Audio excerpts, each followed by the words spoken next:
Bom dia, igreja. A paz de nosso Senhor e Salvador Jesus Cristo. Domingo de ceia, dia do pastor, um dia muito feliz e um dia muito apropriado para o tema que hoje nós vamos trabalhar da nossa lição. Estamos no finalzinho dessa revista que você está vendo aí, Reflexões Bíblicas 5. Estamos terminando já a revista e o tema de hoje é exatamente tradição sim, tradicionalismo não. É um tema bastante interessante. O autor começa a revista com uma citação do pastor e escritor Charles Swindoll, onde ele diz: a tradição é a fé viva dos que já morreram. Tradicionalismo é a fé morta dos que ainda estão vivos. Você talvez não tenha alcançado, mas há muito tempo e por muitos anos já, por que não dizer há séculos, o tradicionalismo vem duelando contra a tradição bíblica da igreja. Logo no início da minha conversão, eu acompanhei um debate intenso e umas discussões prolongadas a respeito de bateria e guitarra na igreja. Você deve ter ouvido falar disso. Um pastor muito amigo nosso nos disse que ele enfrentou uma grande adversidade na sua conversão, porque ele usava calça jeans e na época existia uma divulgação muito grande, dos Rolling Stones, e o pastor foi taxativo em dizer com ele que só batizaria ele se ele abandonasse as calças demoníacas. E ele disse então que enfrentou grande dificuldade de ter que providenciar uma calça social. E hoje é um grande homem de Deus, uma bênção por onde anda, e quase esteve privado do ministério ou desistido da vocação por causa de uma calça jeans. Nos tempos atuais, me lembro de um pastor que mandou uma petição dizendo: preciso de um pregador, mas eu quero um pregador que não use data show. Ou seja, era a luta dos colegas mais antigos que eram veemente contra o uso do data show. Entendiam que aquilo criava um clima de boate na igreja. Hoje nós sabemos que não há uma igreja que não faça uso disso para facilitar os cânticos e até mesmo a compreensão da mensagem. Então, querido, isso são traços do tradicionalismo, as vivências pessoais, os ismos de cada um querendo falar como norma ditatorial da igreja. A revista diz assim: a tradição da fé é necessária e fundamental, mas o tradicionalismo, ele engessa e mata pessoas, instituições e, por que não dizer, e por que não, igrejas. Eu fiquei muito feliz de achar essa lição escrita numa revista publicada pela editora da Convenção Batista Brasileira. Porque no nosso meio presenciei, e inclusive fui vítima até, de algumas abordagens e convicções e ações extremamente tradicionalistas. Então a gente fica muito feliz de ver uma evolução dessa. O autor diz que o problema da tradição não se preocupa muito com a mudança do que está acontecendo no tempo. E aí ela se transforma em tradicionalismo. E quando ela se transforma em tradicionalismo, ela gera essa fé morta, que o pastor Charles Swindoll diz. Na minha opinião, não na nota do autor, eu vejo um problema muito sério que ocorre, e esse problema é quando o nome, como contextualização, ele é usado para deturpar, atropelar ou tirar princípios elementares da doutrina bíblica, leia-se, tradição apostólica, para, em nome de uma modernização do culto e da fé, introduzir coisas que a Bíblia não diz. Então veja que é uma linha extremamente delicada e tênue, que faz a separação entre os dois abismos. E nós precisamos ter muito cuidado. Né? Na tradição, nós precisamos ter cuidado de que o afã e o desejo de contextualizar não nos leve a um legalismo. Mas, ao mesmo tempo, nós precisamos ter cuidado para que o tradicionalismo não nos afaste da tradição bíblica. E aí o autor encerra essa introdução com a seguinte aplicação para a sua vida. Observar e acompanhar as mudanças que ocorrem na comunidade em que estamos inseridos é fundamental para a nossa atuação nela. E isso não quer dizer que devamos adaptar as mesmas, e sim encontrar a maneira adequada de comunicar os valores eternos, os valores eternos. Então veja bem o que o autor está dizendo. Nós não precisamos nos amoldar ao curso das coisas atuais. Nós precisamos encontrar as estratégias para, dentro do curso atual das coisas, falarmos das verdades eternas e imutáveis. Veja que isso é bem diferente de qualquer outra proposta. E o primeiro tópico, então, que a revista nos chama a pensar é que tradição de fé é a fé viva dos que já morreram. E aí esse título por si só já é um perigo de uma interpretação equivocada. Então, quando o autor assim afirma, o autor quer nos lembrar de uma fé considerando a fé dos patriarcas, considerando a fé dos profetas. Não é uma tradição familiar. Então a gente tem que ter muito cuidado com isso. Lá no episódio de Êxodo capítulo 3, nós lemos o seguinte relato. E apacentava Moisés o rebanho de Jetro, seu sogro, sacerdote em Midian, e levou o rebanho atrás do deserto e chegou ao monte de Deus, a Horebe. E apareceu-lhe o anjo do Senhor em uma chama de fogo, do meio de uma sarça, e olhou, e eis que a sarça ardia no fogo, e a sarça não se consumia. Êxodo 3, de 1 a 2. Então veja que era a manifestação ali de Deus falando com Moisés. Mas o que eu quero chamar a sua atenção é para os versos de 3 a 6 agora. Me acompanhe. E vendo o Senhor, que se virava para ver, bradou Deus a ele do meio da sarça e disse: Moisés, Moisés. Respondeu ele: Eis-me aqui. E disse: Não te chegues para cá e tire os sapatos dos teus pés, porque o lugar em que tu estás é terra santa. Disse mais, e aqui é o que eu quero chamar a sua atenção: Eu sou o Deus de teu pai, o Deus de Abraão, o Deus de Isaque e o Deus de Jacó. E Moisés encobriu o seu rosto porque temeu olhar para Deus.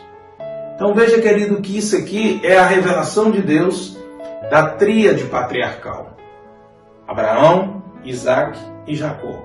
Essa fé é que nós chamamos de a fé dos que morreram. É ela que vai fundamentar toda a linhagem que nós chamamos de linhagem eleita para a vinda do Messias. É nesse contexto aqui, não de tradições de familiares, de avós e bisavós. Aqui é essa tradição que nós vamos defender e vamos entender como tradição bíblica, e ela vai caminhar em todas as Escrituras. E ela vai transpor do Velho Testamento para o Novo Testamento. Deixa eu te mostrar no Novo Testamento, lá no episódio do centurião, Mateus 8, de 10 a 11. E maravilhou-se Jesus ouvindo isso e disse aos que o seguiam: Em verdade vos digo que nem mesmo em Israel encontrei tanta fé. Mas eu vos digo que muitos virão do Oriente e do Ocidente, e assentar-se-vos-ão à mesa com Abraão, Isaque e Jacó no reino de Deus. Está vendo a menção? Está vendo a referência à fé dos que morreram, à fé dos patriarcas? Mas vamos seguir mais. Marcos capítulo 12, versículo 26. E acerca dos mortos que houverem de ressuscitar, não tendes lido no livro de Moisés, como Deus lhe falou na sarça, dizendo: Eu sou o Deus de Abraão, e o Deus de Isaque, e o Deus de Jacó. Veja Marcos, agora outro evangelista, mencionando de novo a fé que nós devemos seguir. Lucas capítulo 20, versículo 37. e que os mortos hão de ressuscitar também, mostrou Moisés junto à sarça, quando chama ao Senhor Deus de Abraão, e Deus de Isaac, e Deus de Jacó. Então é nesse contexto, é nessa linha, é nessa fé de antepassados que a Bíblia está falando de nós sustentarmos isso que o autor está dizendo. E é nessa linha e nesse contexto que o apóstolo Paulo vai instruir e cobrar do jovem pastor Timóteo, em 2 Timóteo, capítulo 1, versos de 3 a 5. Veja bem: dou graças a Deus, a quem sirvo com a consciência limpa, como serviram os meus antepassados. Está entendendo que fé é essa agora, né? Ao lembrar-me constantemente de você, noite e dia, em minhas orações, lembro-me das suas lágrimas e desejo muito vê-lo para que a minha alegria seja completa. Recordo-me de sua fé não fingida, que primeiro habitou na sua avó Lóide. Agora é a tradição, agora é a fé que ele está dizendo. E em sua mãe Eunice, e estou convencido de que também habita em você. Então, querido, quando nós falamos de tradição bíblica e de fé, nós estamos falando disso aqui. Dessa herança passada por gerações de acordo com a Bíblia. O autor diz assim na aplicação para a sua vida: a fé dos patriarcas, do povo hebreu, dos apóstolos e dos primeiros cristãos é o legado tradicional que recebemos. É essa a tradição apostólica. A tradição apostólica não é uma criatividade do grupo apostólico. É a transmissão e a transposição da doutrina do Velho Testamento para o Novo Testamento. Eu disse transposição. Não é anulação e reinscrição, como alguns pensam. E essa questão é uma questão que tem que ser muito bem trabalhada, porque senão nós vamos errar muito. Segundo tópico que o autor nos chama a pensar nessa manhã: tradicionalismo é a fé morta dos que estão vivos. Preste bem atenção. Tradição é a fé dos nossos antepassados que morreram. E agora nós já sabemos de quem a Bíblia está falando e de quem o estudo está focando. Mas agora ele está dizendo que tradicionalismo é a fé morta dos que estão vivos. Palavra do autor na revista: as palavras mais duras de Jesus foram dirigidas não aos que viviam em pecado e distantes de Deus e seus propósitos, mas contra os líderes tradicionalistas de Israel. Se você observar bem, o autor afirma que aqueles líderes demonstravam vida, mas manifestavam a fé morta. E baseado em que isso? Porque eles eram essencialmente tradicionalistas, e todo tradicionalista ele é por natureza legalista. Ele aprova coisas que ele acha que são leis corretas, que são princípios, e até defende que são de Deus, ainda que eles não estejam nas Escrituras. O que é isso, pastor? Mateus capítulo 23 nos dá uma amostra clara disso. Mateus 23, de 14 a 16. Olha aí, Jesus falando, hein? Ai de vós, escribas e fariseus. Primeira coisa, hipócritas. Pois devorais as casas das viúvas sob pretexto de longas orações, e por isso sofrereis mais rigoroso juízo. Representação pura. Ai de vós, escribas e fariseus, hipócritas, porque percorreis o mar e a terra para fazer um prosélito, um discípulo, e depois de ter desfeito, o fazei filho do inferno 2 vezes mais do que vós. Condenado. Terceiro, ai de vós, condutores cegos. Ou seja, estão afirmando que enxergam e que guiam, mas estão cegos. E por que Jesus estava dizendo isso? Por que Jesus falara isso com ele? É muito simples, querido.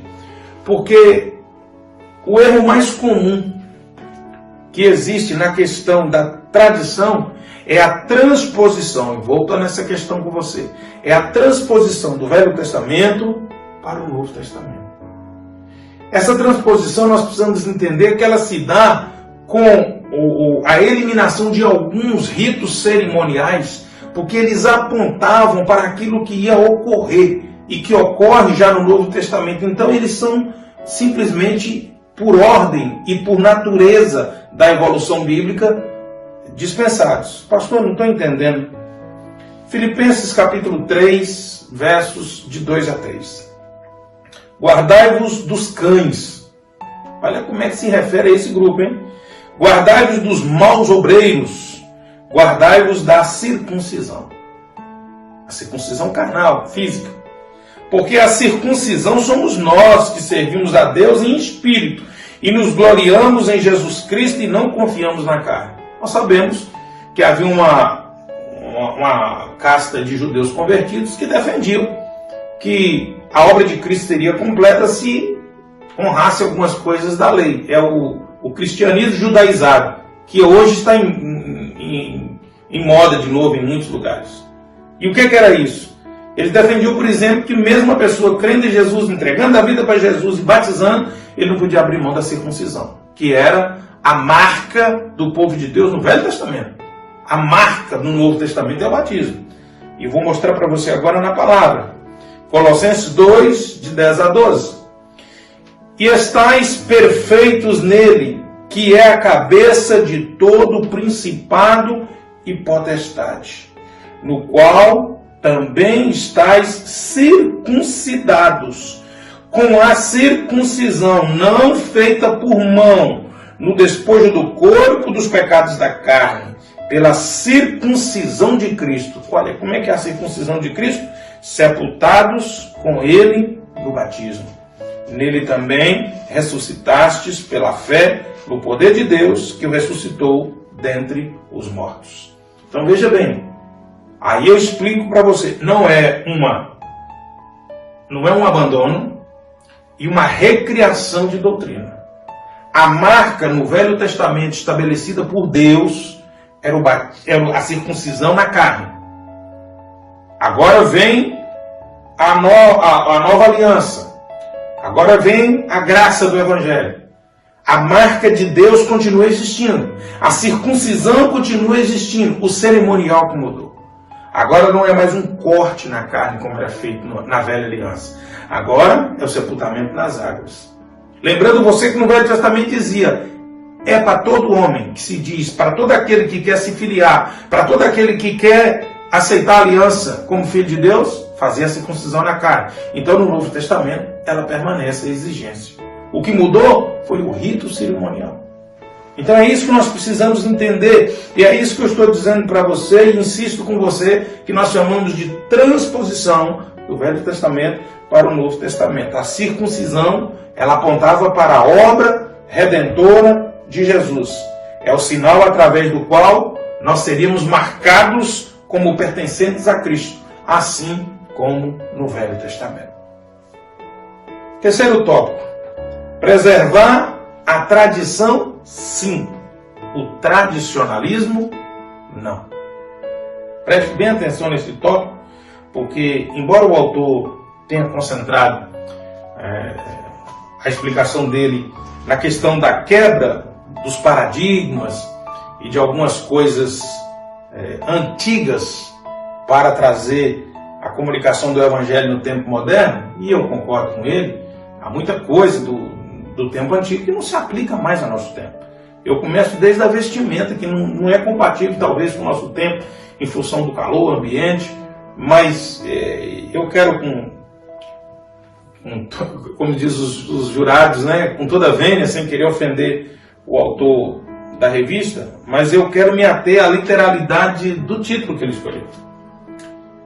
Preservar a tradição, sim, o tradicionalismo, não. A grande controvérsia que a reforma do século XVI enfrentou girou em torno justamente da tradição da igreja. Como assim, pregador? Se você recorrer aos livros, você vai ver que a igreja romana quis valorizar como fonte de verdade cristã a tradição oral, transcrita por eles. Coisa que os protestantes, então, rejeitavam e diziam: não, somente o que está na Escritura é tradição. Não, nós também podemos continuar escrevendo a tradição e ela vira lei com poder de igualdade com as Escrituras. Era esse o grande embate da reforma, e daí a necessidade e a criação dos solas, e entre ele o sola scriptura, ou seja, somente as Escrituras. Mas o que nós precisamos entender é que as legítimas tradições cristãs originais foram preservadas pelos apóstolos no Novo Testamento. É isso que a tradição apostólica. 1 Coríntios, capítulo 11, verso 23, quando Paulo começa a instruir sobre a ceia, o que ele diz? Porque eu recebi do Senhor o que também vos ensinei. Então, ele está ensinando a tradição cristã e nós temos registro disso no Novo Testamento. Agora, olha aqui um fato, em Mateus 15, 1 e 3, de 1 a 3. Então, alguns fariseus e escribas vieram de Jerusalém até Jesus e perguntaram: por que os seus discípulos transgridem a tradição dos anciãos? Não é lei. A tradição dos anciãos, pois não lavam as mãos quando comem. Preste bem atenção. Assim como o judeu, para o serviço no templo, lavava as mãos, os anciãos entendiam que a mesa, o local de comunhão com o Senhor, deveria se lavar as mãos como um ato cerimonial, porque está na presença de Deus, um paralelo com o serviço do templo. Mas isso não era um pré-requisito doutrinário, é uma tradição dos anciãos. Olha como é que Jesus responde. Jesus, porém, lhes respondeu: por que também vocês transgridem? Agora já não é uma tradição de homens, o mandamento de Deus por causa da tradição de vocês. Aí nós temos um problema sério. Eu transgredi uma tradição que não é doutrina bíblica, não é um pecado. Pode causar um horror social, pode causar um infortúnio dentro da congregação e até mesmo um escândalo, então eu devo me cuidar disso aí.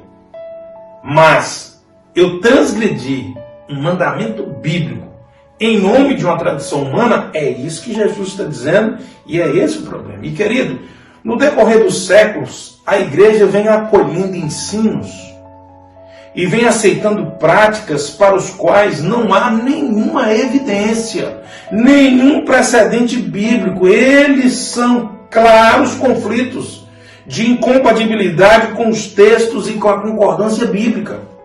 Porque muita gente está fazendo, tal pessoa fez, deu ibope, e muita gente, e como ele é um pastor de não sei quantos mil pessoas, então pode? Não. Essas tradições passaram a constituir tradições para certas igrejas, simplesmente por considerar que elas têm validade e paridade igual das Escrituras. Era esse o problema da reforma no século XVI. E nós estamos repetindo o erro. É um atentado grave à autoridade das Escrituras. Em reação à reforma protestante, a história nos diz que houve um concílio chamado Concílio de Trento. Ele aconteceu entre 1545 e 1563. E das muitas coisas que aquele concílio decidiu, ele decidiu o seguinte: as verdades do Evangelho estão contidas tanto na Bíblia como nas tradições orais dadas à igreja por Cristo e pelo Espírito Santo e preservadas mediante a sucessão apostólica. Olha o que o concílio determinou. Agora eu pergunto para você, essa sucessão apostólica está baseada em preceitos bíblicos ou em preceitos humanos e institucionais? Cada denominação, cada classe, cada igreja estabelece ou elege uma coisa que ele diz, é Deus que está mandando escolher esse apóstolo. Nós temos na Bíblia Jesus escolhendo 12 apóstolos, um traindo, saindo do grupo, os apóstolos escolhendo um, esse desaparece e então vem Jesus e escolhe de novo o 12º apóstolo. É o que nós temos. Falta, um outro problema que nós temos nessa afirmação do Concílio de Trento é que falta evidência bíblica para validar e provar que aquela argumentação é correta. Não, nós estamos dizendo agora que o que nós dissermos tem o mesmo valor bíblico. Mas quem está referendando isso? Qual é o texto bíblico? Qual é a fundamentação? Então, querido, nós precisamos ter cuidado porque a sucessão da igreja ao longo dos séculos vem incluindo coisas que não estão regradas, doutrinadas e embasadas nos livros do Novo Testamento, é o que nós chamamos de concordância bíblica. Não há harmonia.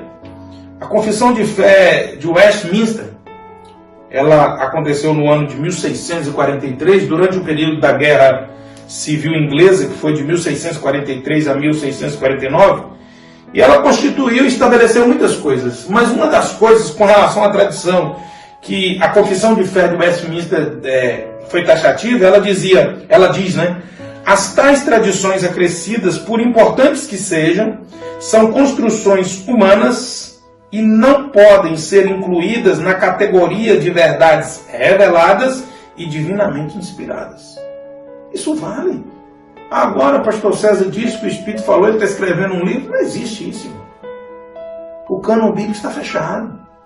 Não há espaço para acréscimo. E aí o autor termina a lição nossa com algo que realmente eu tiro o chapéu com a afirmação dele. Olha o que ele diz. Do tradicionalismo devemos abrir mão, pois nos conduz ao legalismo. Nós criamos coisas e as legalizamos como bíblicas, inspiradas e reveladas por Deus. É isso que é legalismo. Dando a impressão de que se está vivo, quando na verdade se está morto. A tradição de fé devemos preservar, a fim de cumprir o propósito de Deus em nossa geração.